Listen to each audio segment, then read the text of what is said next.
seemingly minor chance events figure much more prominently in life trajectories than most people realize. It was the first in a series of pieces I wrote that have gradually evolved into this book. I was surprised by the intense negative commentary the column generated, most of it from people who insisted that success is explained almost entirely by talent and effort.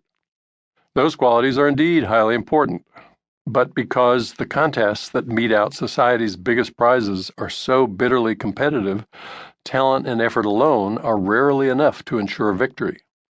In almost every case, a substantial measure of luck is also necessary.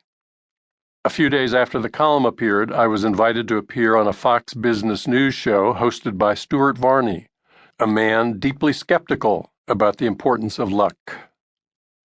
Ever the optimist, I agreed, hoping that he and his viewers might find food for thought in the evidence I would describe. Wrong. From start to finish during the segment, Varney was in high dudgeon. "Professor, wait a minute. Do you know how insulting that was when I read that? I came to America with nothing 35 years ago.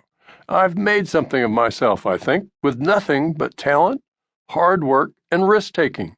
And you're going to write in the New York Times that this is luck?"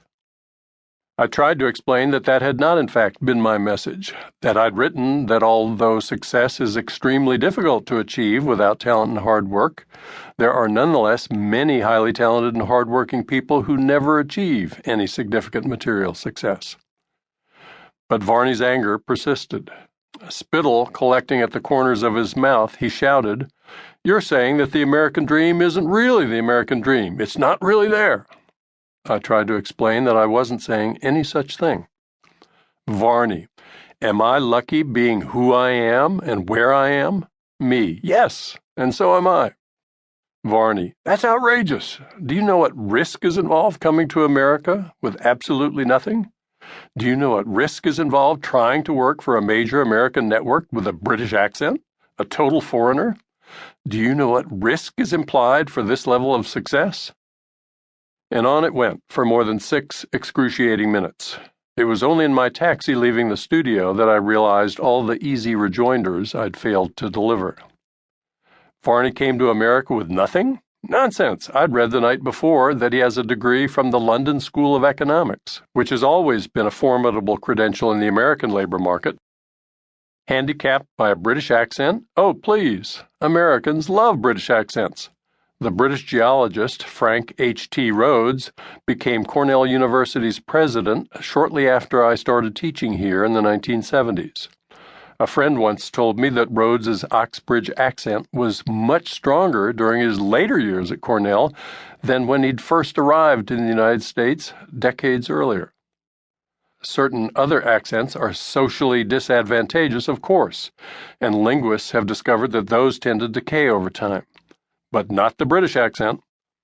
Varney took risks. If I hadn't realized it on my own during my cab ride from the studio, the implication of that remark would have been hammered home to me by several email messages I received later that day from friends. Taking a risk means that a successful outcome isn't certain. So if Varney took risks and was successful, he was lucky by definition. Too bad I didn't have the wit to point that out during our conversation on the air. I've often wished I had the talent for thinking on my feet displayed by the protagonists in the novels of Elmore Leonard, long my favorite fiction author. Shortly after he died in 2013, NPR's Terry Gross aired excerpts from 2 of her earlier interviews with him. At one point, she mentioned the uncanny verbal dexterity of his characters. In real life, she asked, can Leonard himself match their ability to deliver such snappy comeback lines? He demurred. "Oh, no, never. It's different in writing," he explained. "You end the scene with a line, the perfect line. You have months to think about it." Gross pressed him, wanting to know whether he mulled over his own conversations after the fact, trying to come up with clever replies he wished he thought of. And without missing a beat, Leonard offered this. "Well, in real life, I'm sitting on a bench in Aspen, 4 o'clock in the afternoon, dead tired. I've come down the mountain, and a woman skis down 25, 30 years younger than I am, puts one boot up on the bench and says, 'I don't know what's more